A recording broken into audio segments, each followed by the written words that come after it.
Number 10. Path of Exile. Path of Exile was brought to us by an independent company, Grinding Gear Games, who are based out of New Zealand. The easiest way to sum up what Path of Exile is, I think, is like this. Path of Exile is what Diablo 3 would have been if the guys at Blizzard had not gone all corporate on us. The game is notable for its very interesting and unique skill system that is actually very much like Final Fantasy XII.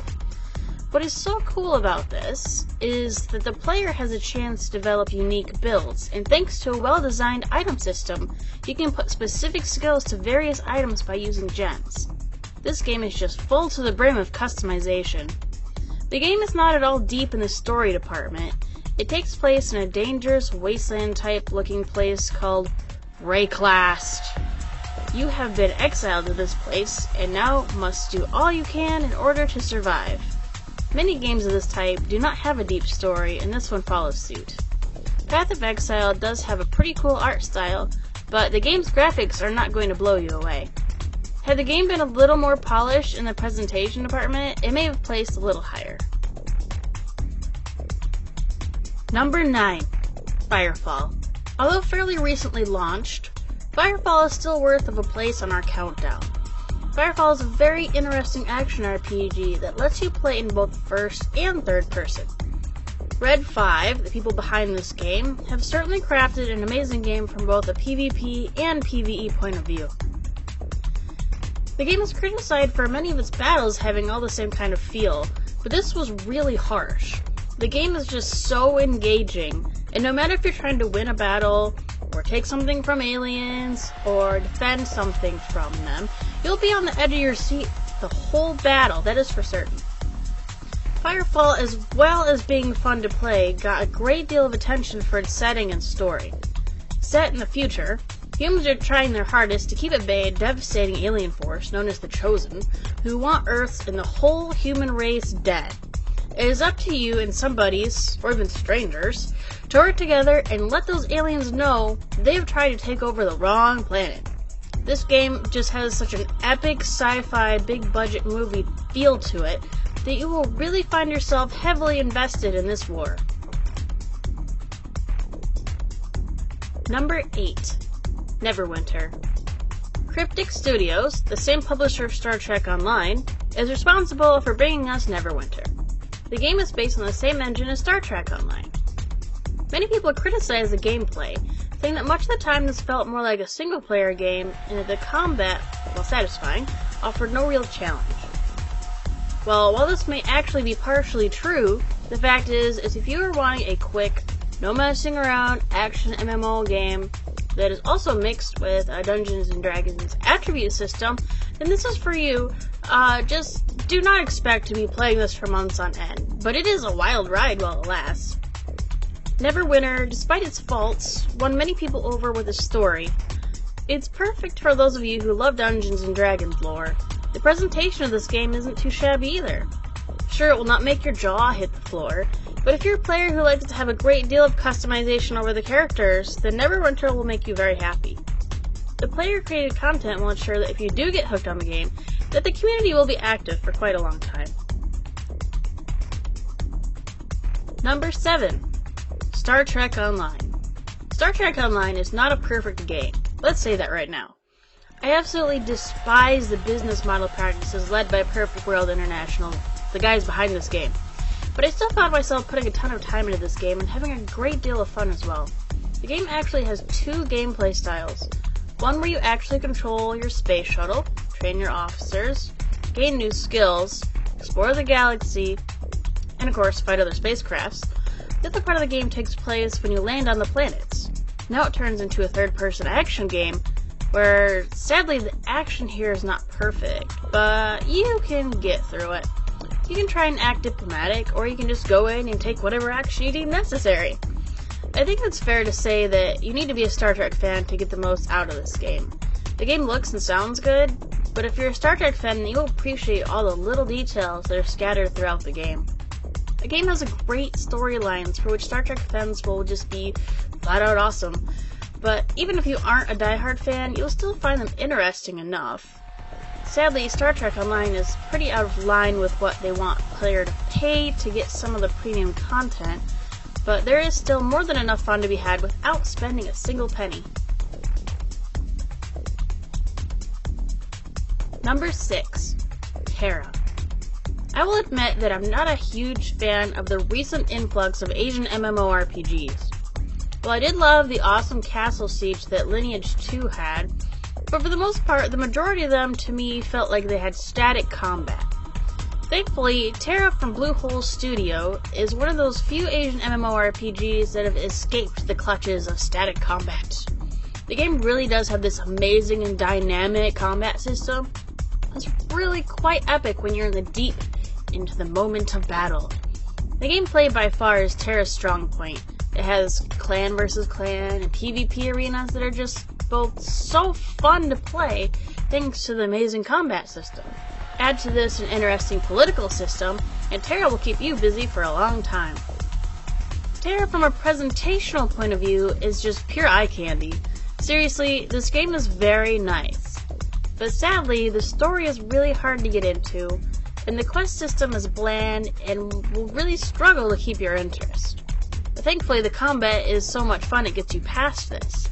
It's just a shame that they couldn't have made the game more interesting from a story point of view, as if they would have done this, it would have stood a good chance of breaking into the top 5. Still, despite its flaws, Terra does have a very dedicated community, and if you put the time into the game, then you will definitely really be hooked.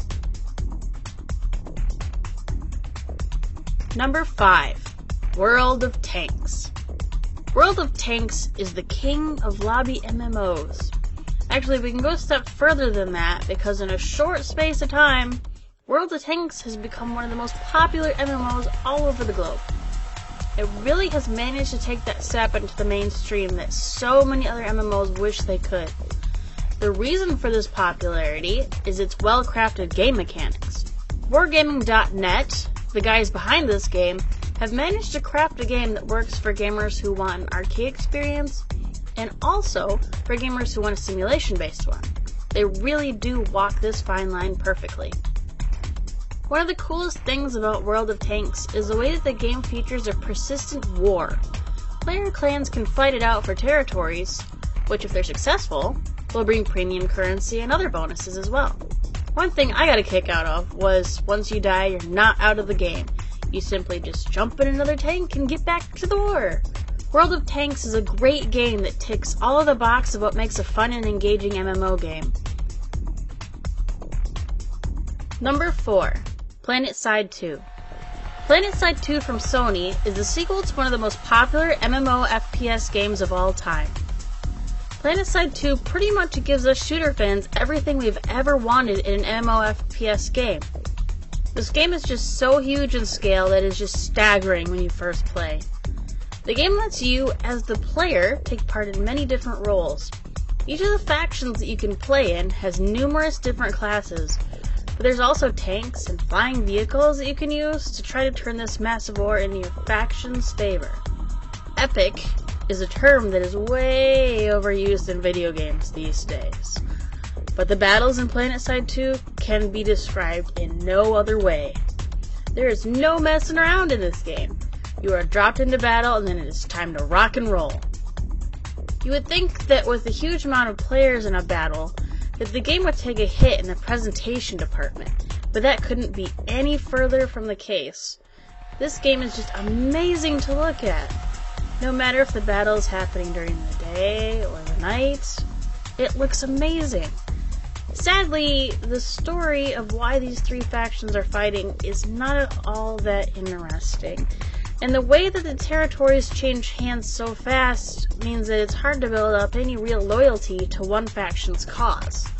But if you're just looking for pure action, you'll struggle to find a better put together MMO FPS than PlanetSide 2. Number 3. Darkfall Unholy Wars. Now, take a moment to imagine the amazing EVE Online, but with a fantasy theme. Well, that is what you get when Darkfall Unholy Wars from Adventure SA. This really is just one cool as ice game.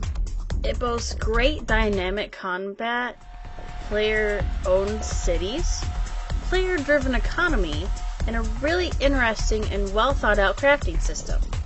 Darkfall Unholy Wars, for all it does right, though, does have a couple of flaws.